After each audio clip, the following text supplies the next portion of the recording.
Good morning, everybody. This is Jean Ketchum, Aging but Dangerous.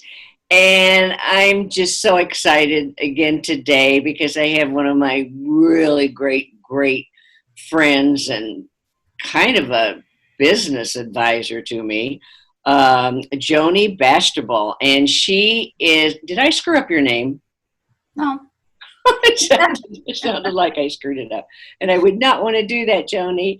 Anyway, she has a company called That's So Organized. And we've been working together for, well, I think like a couple of years. And she, of course, I think all of you have heard that she has helped me immensely with my office and my desk. And I'm looking at my desk, and Joni, it's pretty darn organized. And so, anyway, I'm excited. She's going to talk to us today. There's all kinds of things Joni can talk to us about, but she's going to talk to us today about emails, which, oh, lordy, it gets to be such a problem. So, Joni, hi, welcome. Hi, good morning, Jean. So, tell us about emails. Yes, How do email. we organize them? Or what do we do with them? Well, I'll give you some basic tips because most people have issues with emails because they have become another form of information that comes to us that we were never really trained on how to manage. It just all of a sudden appeared, and then we have had to work to figure out how to not have our inbox be overwhelmed. And that is the challenge, right? Is that people are overwhelmed by the amount of emails that come into them, as well as how to process them all, and then they get lost and they miss important information. So yeah, I have a few tips here that may help your audience. And the first is that I believe we should have two email addresses. And the reason is, one, you could have for a personal address. So that is the one that you give out to family and friends. You guard that email address, not so much as your social security number, but you guard that email address, and you only give it out to people who you want to receive emails kind of freely, that you're going to check more often. And then the second email is to use for businesses. So if you go to Macy's or Nordstrom's or something like that, and they say, well, can we have an email? You could give them that email, doctors, so forth, any type of business. Then you give them that business email.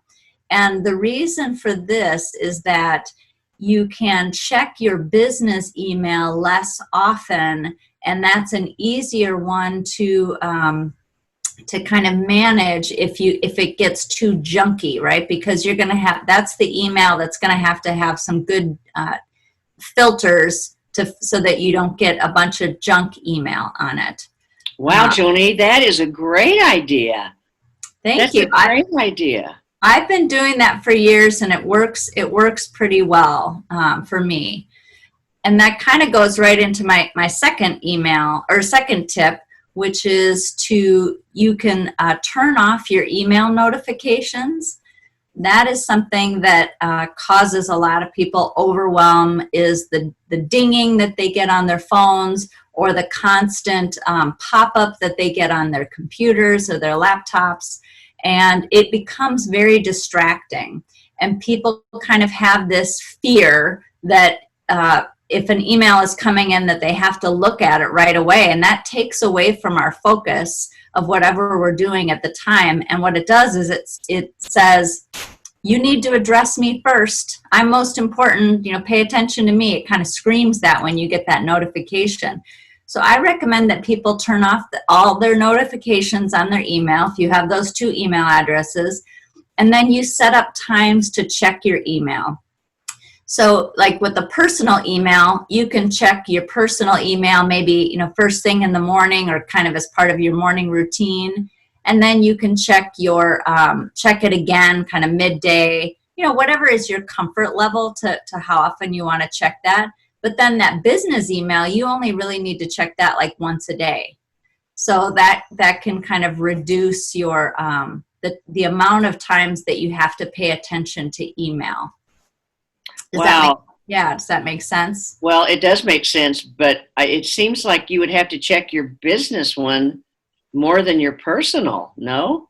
Well, the business one is the one you give businesses. It's not, excuse me, it's not your business email. So it's not like an aging but dangerous email. It's not that. It's the one that you give businesses when you are a customer. Oh, okay. Gotcha. Oh, that makes sense. Yes. Right. Yes, because your business email you would need to check more often. For the ones where it's your business, where you work or where you own a business, absolutely, you have to check that more often. Yes. Okay, good. Well, that's a good one. Right. Okay, what else? So the other thing is that most email systems have rules that you can set up. And so these rules can do some automation for you. And the automation can relieve the pressure of seeing more emails and then having to just move the email or delete the emails that come in. So I'll give you an example of how I use rules in my emails. So I have an account that I use, like I just mentioned, a business account for the emails that I give to businesses. So again, Macy's, Nordstrom's, whatever, Amazon, those kind of things. And that they have an email address that is different than I give to my friends. And then what I do is I set up a rule that says something like, if you're from Amazon and you also have the word shipping, I want to move you into this folder called shipping notices. So what that does is that makes sure that you don't have to go into that account and constantly say, oh, yep, I ordered this and it's shipping. Because if you don't care about that, but it's good to have that notice, but you don't really want to maybe look at that every day. So it reduces the amount of emails you have to look at. But if you need to look back to say, I ordered that red scarf and I didn't receive it. Where is it? You have a folder called shipping notices. And so you can go look and see if it was shipped.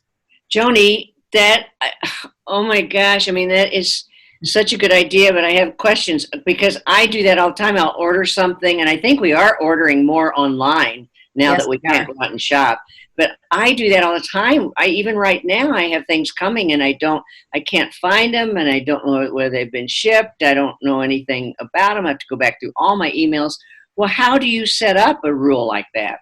How do you set that up when you're? Well, it varies. It depends on the email account that you use, or the email client, we call it. So it works differently in Outlook than it does in Hotmail or in Gmail or in Yahoo. So it really depends. But most of them, they call it rules. Yeah, so you kind of you have to look like maybe in the settings. Again, it depends on what kind of email you use. But that's where you go, is you find the rules and then you set those things up, and it works pretty well. Wow, I think that is brilliant, Joni. That is brilliant. Well, thank you. I'll tell you what I do is I notice things that are annoying to me to keep doing that I don't need to do. And so that is one of those things where when I started thinking, I'm getting all these, I get an email when I ordered it. I get another email when it ships, and I don't care about them. All I was doing was moving them into folders, and I thought, this is a waste of my time. So when I set up those rules, now they don't junk up my email and inbox, and so I don't have to pay attention to them, but I have them if I need to go back and look. But see, this is what I love about you. I love a lot of things about you, Joni, but this is what I love about your business is that it's so sensible. It's just like you said to me, you're not like the most organized person in the world, but you do things that make sense, and you do things that, to save time and you really, there's so much psychology, I think, behind what you do. And I love that. I mean, we've worked together a lot, and I just can't believe the things that you come up with that are so simple and yet so, oh my gosh, kind of mind-blowing because they really, really work. All right, give us another one. This is Well, great. thank Love you. this. Thank you. I really, clients are always surprised to notice or to learn that I don't like to put things away, or I don't, all these tasks that keep people organized, I don't really want to do all these things. So I am always looking to be more efficient. And that's where some of these ideas come from. When something starts to annoy me, I think, okay, how can I automate it? How can I make it simpler? Yeah. So another tip would be to create folders in your email that might mimic your computer, what's on your computer or in your file. So they're going to be things for how you think about storing information. So in other words, you're going to create folders that you might call Toyota, or instead of auto or something like that. So you have to create folders. If you've already got folders on your computer or on in your desktop or in your filing cabinet, you want to kind of mimic those things. And then what you want to do is you also want to create folders in your email when you notice a certain category of things coming up. So when you look at your inbox and see what kind of things are coming into your inbox, that's where you start to say, okay, I have a lot of this category, so I need to find a home for that. And then you move it into those folders or set up rules so that they go in there. Wow. I bet you there are a lot of people that don't know about that rule thing, because they've just, to go into settings or wherever. Gosh, that's great. Okay. All right. Give us some more. I'm just loving this. Okay. Well, this next one is a really fun one, and it's something that clogs up a lot of people's inboxes because they don't know what to do with it. And that is don't know what to do with these emails. And that is to create a folder called upcoming or in process, something like that. You can, again, give a name to it that means something to you. But what that is let's say you reserve a space to go to an aging but dangerous local chapter meeting. And Aging but Dangerous sends you back an email that says you are registered for this event and here are the directions or whatever.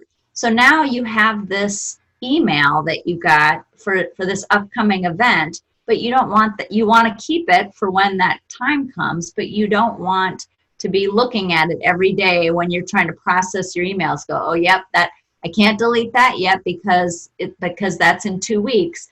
So you can move that to your upcoming or in process email folder, and then when the time comes, you look in there for the event, for the information, and that makes sure that it doesn't clutter up your visual space of your inbox, but you've also put it in a special spot for something coming up. I do that with airline tickets, when I buy airline and everything is digital, I put those, so hotel reservations that are coming up, all those kind of things that you get an email for, that I'm not going to have a folder for airlines. I mean, I guess you could, but I'd rather have all my upcoming travel things, in a folder so that I can quickly find it in an upcoming folder. Well, we don't have to worry about that stuff right now because it's not happening. But I love that because I have all these emails. I mean, I've got a birthday party coming up tomorrow night, webinar or whatever, Zoom. I've got things that I see online that I want to know about. And so, I scribble it down and make a note. And then, of course, me, then I can't find the notes. But that is so great because I do keep the email and then I have to keep going through all these emails to find it again, to think about. Now, I wanted to do that. So I love that title, In Process. For me, that's a great title.